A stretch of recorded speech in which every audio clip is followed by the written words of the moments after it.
On today's episode, we're talking about addictions, which are just habits on crack, whether it be addictive alcohol, nicotine, social media, addictive behaviors that maybe felt sort of good the first time we did them, but after a little while, they don't feel good anymore. The scarier part is looking at yourself and going, what am I doing so habitually that it's getting in the way of a maximum life? Is there an easy way to quit a persistent addiction? That's the question. Can it be easy? Can it be fun? Does it require you sort of settling or practicing willpower every time you go by a donut shop or every time you drive by a liquor store? When you quit something that you've once enjoyed, are you dooming yourself to a life of misery and willpower? If you have an addiction, and I would challenge you right now, this video is not just about one in particular. This is about addictive behavior in general, why it exists, and what we can do about it. A lot of people don't want to call themselves an addict. You have become an opium addict. I'm an addict. I'm an addict. And that keeps them away from some of the resources that exist to get a handle on behavior that's compulsive, behavior that's craving, behavior that even feels like it possesses you. That's the language a lot of the religious folks use. He's possessed. And in a way, they're right. You do get possessed by certain things. Alcohol, for instance. Any of us who have been alcoholics or been around alcoholics knows it gets so irrational so quickly. I'm undergoing a great transformation right now, and I can say my life is much more in line with my dreams. That's the promise of this, because today we're talking about one particular method for dealing with addiction, and that's called the easy way method. It's a guy named Alan Carr. My method is known as Easy Way, and it will enable any smoker to quit immediately, permanently, and actually enjoy the process. He was smoking 2 packs of cigarettes a day and was surely going to die. He somehow discovered a process by which beliefs can be changed, analyzed. Are they lies? Are they true? And then changed. And instantaneously, if you can change your belief around something that you're doing that's not so hot, you can change it. And I read a book, seriously, it's called The Easy Way to Stop Smoking. Alan Carr wrote it, and everybody who reads the book stops. The Easy Way to Stop Drinking by Alan Carr. What's the easy way? Easy way is you read this book and then you're done. The metaphor he uses that I love so much is you don't have to be told not to put your hand on a hot stove. The first time you do that, you're good for life. That's because you believe deep down that that hot stove is going to hurt you and that there's no benefit to it whatsoever. According to Alan Carr's method, if you go through his process, his program, you will believe so much that that thing that's holding you back is not good for you, is damaging, and will not give you a benefit, that it'll be like the hot stove. Once you've understood that smoking gives you no genuine pleasure or crutch whatsoever, you'll suffer no feelings of deprivation when you stop. So why do smokers find it such a trauma trying to stop on the willpower method? There's sort of 2 levers that human beings can pull to transform or change. There's belief, and then there's habit. And I think we talk a lot about habit. We don't talk a lot about belief, which is why when I picked up this program, it was so transformative. It's easy, it's fun, it requires no willpower, so much so that let's say your addiction is smoking, you can smoke while you're doing the program. Look, I read this book by this guy, Alan Carr, and it's called The Easy Way to Stop Smoking. And the great thing is while you're reading the book, you get to smoke. Like, he tells you when to light up. He's like, all right, light one now. And you're like, absolutely. And at the end, you'll even have sort of a ritualized last drink or last cigarette or last whatever it is that you're addicted to. And they still claim that that will be your last one forever. Just watching it, a day later I go, I want to quit something.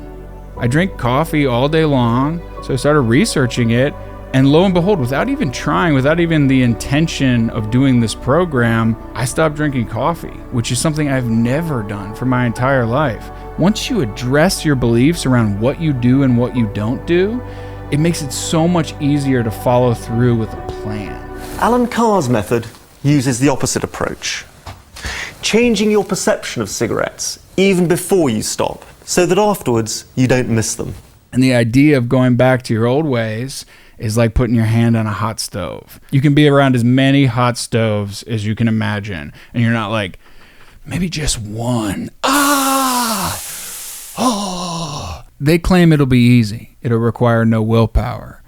It'll be fun. That's a crazy claim. I happen to enjoy exploring crazy claims. Talking about the book, Turning Pro. I live in the dark place now, the deep, dark, cold, where the Kraken rules. Let's go. I like a junkie telling me how to stop doing something, rather than a scientist who's never struggled with it. That belief change around, why am I doing this thing? What's underlying it? And is there another way? Even if I failed and I fell off the wagon a little bit, when I went back on, it was easier because I'd done that work. And then understanding how addiction works when it comes to dopamine or serotonin or things like this. Every time you're down low, one thing will bring you back up, but not quite as high. So over time, just very gradually, you're going up and down, up and down. It's all revolving around this substance or activity. Up and down, up and down. And you never quite achieve the baseline that you just started with. You start licking the nectar, okay? And you're licking, but it's also slippery. You start falling in, but there's more nectar down there, so good. So you lick more, and then at the bottom, there's like a pool of nectar. And the pool is also laced with poison. So eventually, you realize you're about to fall into the pool, and you're like, let me get out of here, but it's too late at that point. You're twice your body weight with nectar. It's too steep to get out of. At what stage was the insect trapped? When it found it couldn't escape? No. That's just when it realized it was trapped. It was trapped from the moment it smelled the nectar. From that point on, it was being controlled by the plant and had no choice but to respond to its instincts. So he goes through some of the excuses for why we do certain things we don't want to do anymore. These could be for cigarettes, but they can be applied to a lot of the behaviors. I get uptight. That's one. I can't enjoy blank without blank. Okay? I can't enjoy going out without drinking. That's one that I tested on my channel. I went out partying completely sober for 5 days in a row. If I didn't have alcohol, but I had a karaoke machine everywhere I went, I feel like I could make adequate friends. I found I was more social. I was meeting more people. I was having more fun. Because if your goal is really to party, and you can just get through a little hump of discomfort and just do the thing that you want to do, you can do it more. You'll have the experience of your night elevating throughout the night while other people are going through their withdrawals. Other excuses. I panic if I'm running low. That's a good hint that you're having that addictive downward cycle. I can't relax in a social situation. Well, let's say you drink or smoke a cigarette to do that. Those things actually cause anxiety. That's pretty well understood. I stopped for blank and the cravings didn't go away. I'm afraid I'll suffer craving for the rest of my life. According to Easy Way, the reason that happens is because you haven't analyzed whether you actually like that thing or not. If you're thinking about quitting, there's something you don't like about it. You've realized that there are no advantages, no genuine pleasure or crutch whatsoever. Then you're ready to follow the instructions that'll make it easy for you to quit. Begin that process. Maybe even journal out some of the things you're telling yourself about why you spend money or put up with bad behavior in relationships, or smoke or drink or eat poorly or whatever it may be. Write down those reasons, and just with a slight open mind. That's all he asks with this program. Just have a slight open mind. There's a reason I'm even thinking about this. I'm even taking the time to write it down. So just be open to the idea that you might be wrong about some of those things. They might be lies that were told to you by highly sophisticated media companies and marketers and manipulators in order to keep you coming back. The psychological of, oh, I missed that friend or I missed that thing is what keeps you coming back long after the physical withdrawal is over. So that's what all this belief change that you're doing. If you're watching this video, you're doing it. That's the thing. I was researching this video and it was happening on me. So just by analyzing your beliefs, you're doing it. And that's the big monster. That's the psychological beliefs around what that thing does that keep you coming back long after the craving is gone or any kind of physical dependency is gone. And then when you're ready, you attack the little monster. You have your last cigarette or drink or whatever it may be. Go back to that rub and tug place, whatever your thing is. You have the last one as almost a ritual just to prove to yourself, like, you know, after you've thought about all the real ups and downs surrounding this thing, it's going to be a little different. You're going to go, you know, I tried to have a cup of coffee after researching this program, and I was just like, it's different. I don't want it in the same way I did before. It would almost be a chore at this point. Don't envy people who do it. Pity them. They will envy you. Don't avoid situations. Remember that you're not being deprived. Drug users are deprived. That's what we've come to understand.